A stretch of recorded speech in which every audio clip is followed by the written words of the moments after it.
ক্লাছত আমি এক্সাৰসাইজ 8.3 আমি কমপ্লিট কৰিলোঁ।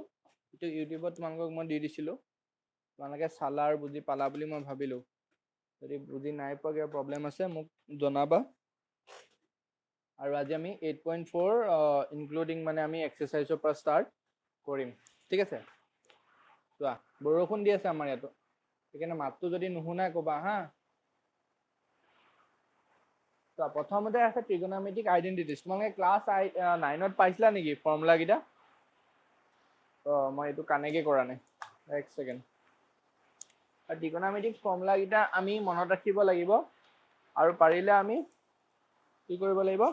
তাক প্ৰুভ কৰিবলৈও ট্ৰাই কৰিব লাগিব, পাৰিব লাগিব মানে ট্ৰাইটো কৰিবই লাগিব, প্ৰুভ কৰিব পাৰিব লাগিব। চোৱা কি কি আছিলে আমাৰ ট্ৰিগোনমেট্ৰিক।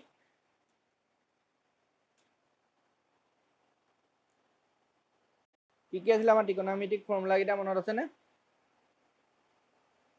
আমি ধৰি ললো for any angle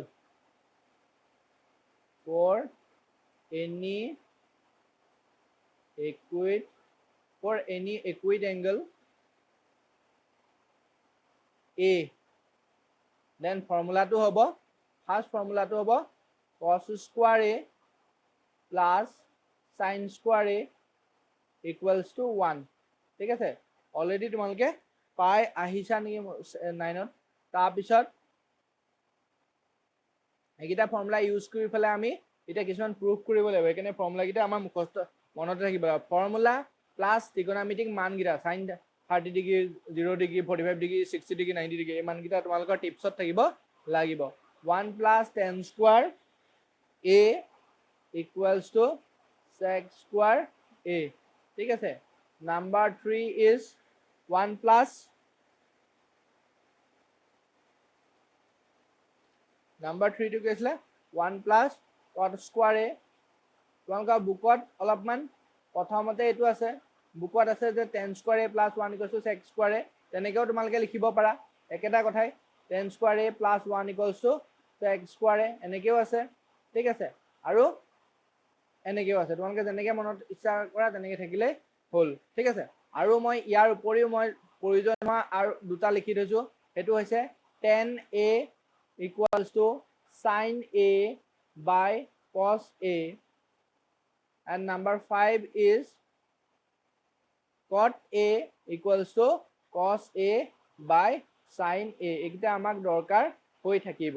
কিন্তু এইকেইটা আমাক এনেকৈ নহয়, তোমালোকে এইটো প্ৰুভ কৰিব পাৰিব লাগিব। এক্সামত আহিও যাব পাৰে যে prove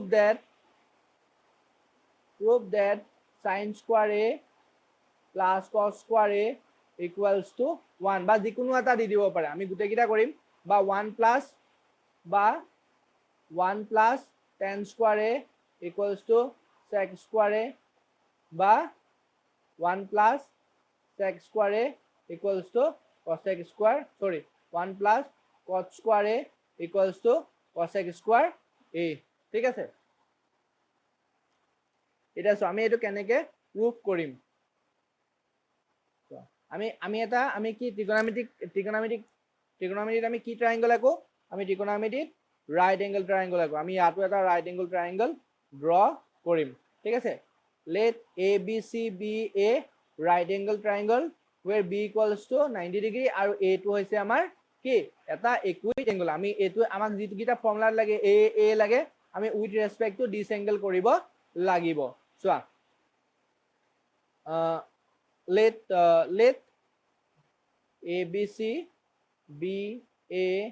right angle triangle at B। ধৰা হল ABC এটা সমকোণী ত্ৰিভুজ, য'ত কোণ B equals to 90 ডিগ্ৰী, ঠিক আছে। এইখিনিলৈকে আমি পাইছো। আমি এতিয়া কি লাগিব, আমাক sin A cos A tan A angle সাপেক্ষে লাগিব, with respect to angle A from triangle ABC। আৰু তোমালোকে অসমীয়া লিখিলা ত্ৰিভুজ ABCৰ কোণ এ সাপেক্ষে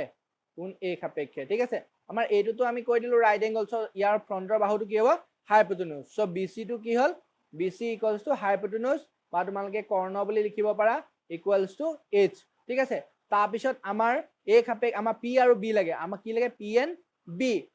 আমাৰ বি কোনটো হয় যিটো এংগল সাপেক্ষে আমি লৈছো উইথ ৰেসপেক্ট টু আমি যিটো এংগল লৈছো তাৰ লগত যিটো সাইড লাগি থাকিব এটা সাইডটো হাইপোটেনিউজ গুচি গ'ল বাকি সাইডটো হ'ব বি আৰু থাকি যোৱাটো হ'ব পি সো ইয়াত এ বি টো কি হ'ব এ বি ইকুৱেলছ টু হ'ব বেস বা ভূমি equals to B and B C sorry মই কি কৈলো এইটো ভুল কৰি থৈ আহিছো কৰ্ণটো হ'ব এ চি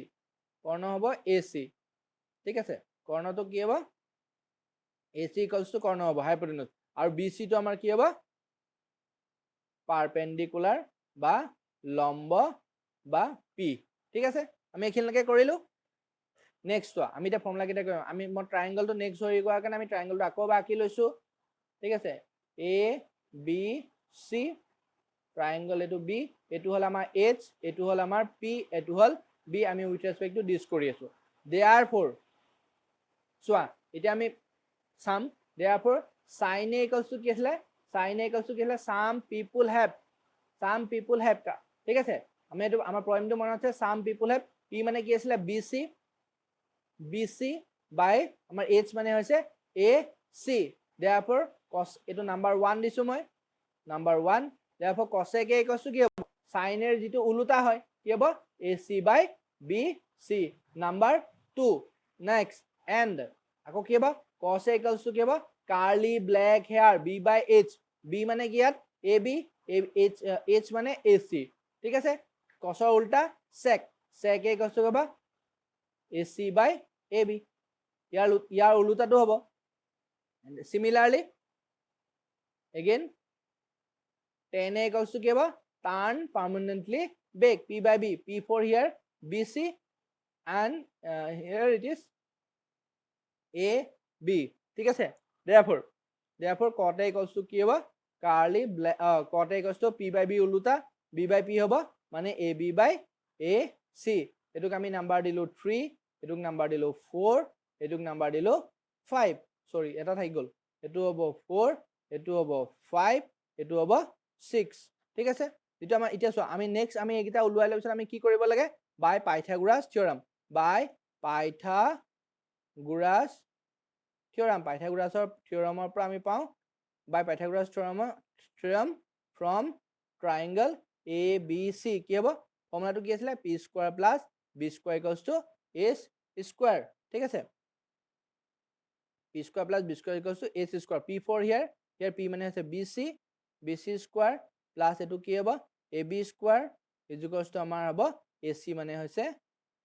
h মানে হৈছে আমাৰ ac square এটো হৈছে নাম্বাৰ আমাৰ 7 ঠিক আছে আমি এখিনলৈকে বুজি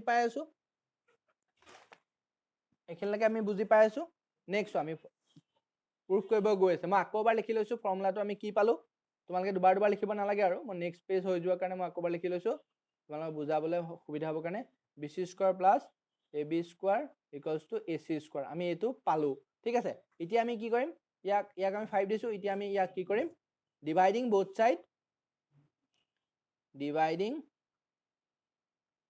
both side by ac আমি ac দি কিয় কৰিলো তুমি এতিয়া আমি আনসাৰটো ওলালে তুমি গম পাই যাবা চোৱা ac স্কয়াৰ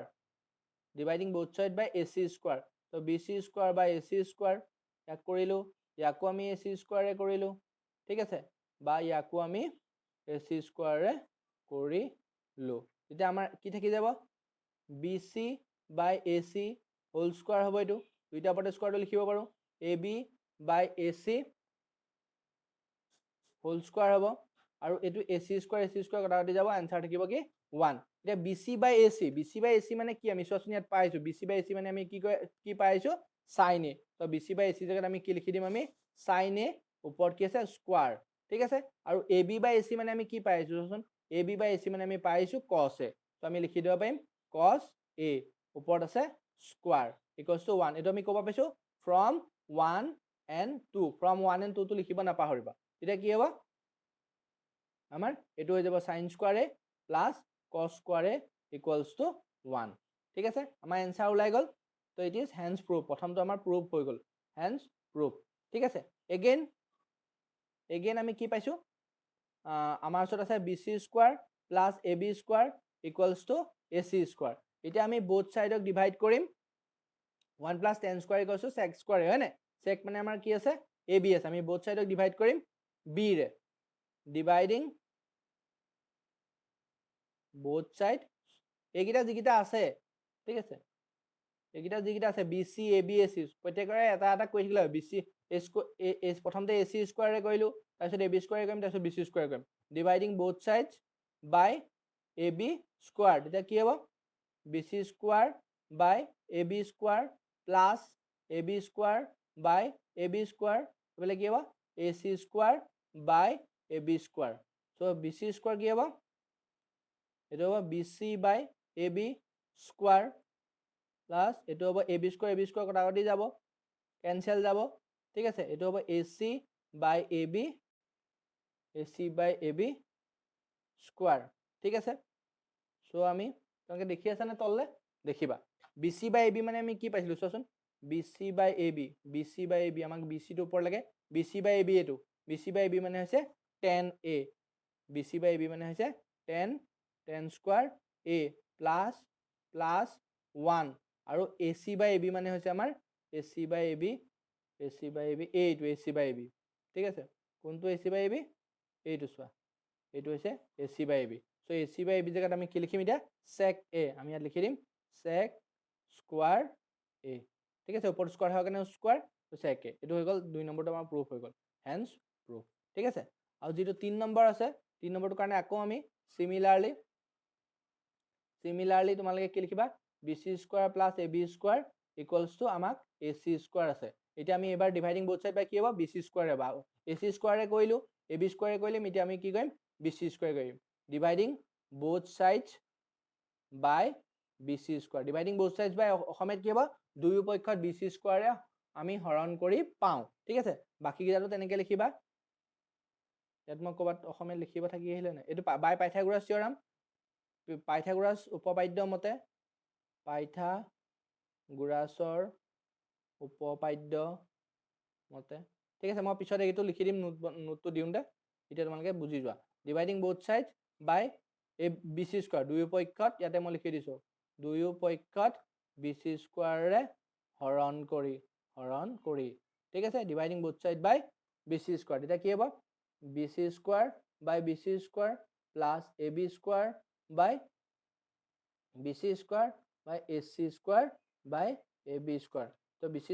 স্কয়াৰ কটাকটি গল এটা কিবা 1 এটো লিখিম আমি ab বাই bc স্কয়াৰ এটো লিখিম আমি ac বাই ab স্কয়াৰ ঠিক আছে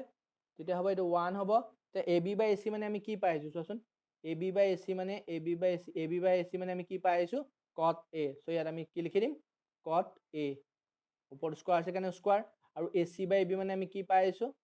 ac বাই ab মানে আমি পাইছো sec এইটো ভুল হৈ গল নহয় এটো আমাৰ কি হ'ব লাগিছিল এটো আমি কিহেৰে হৰণ কৰিছো ac বাই ab আমি bc স্কয়াৰ হে হৰণ কৰিছো এটো কি হ'ব দুই পক্ষত আমি একেটাৰে হৰণ কৰিব লাগিব এটো হৈছে আমাৰ ac স্কয়াৰ বাই দুই পক্ষত আমি bc স্কয়াৰ হে হৰণ কৰিছো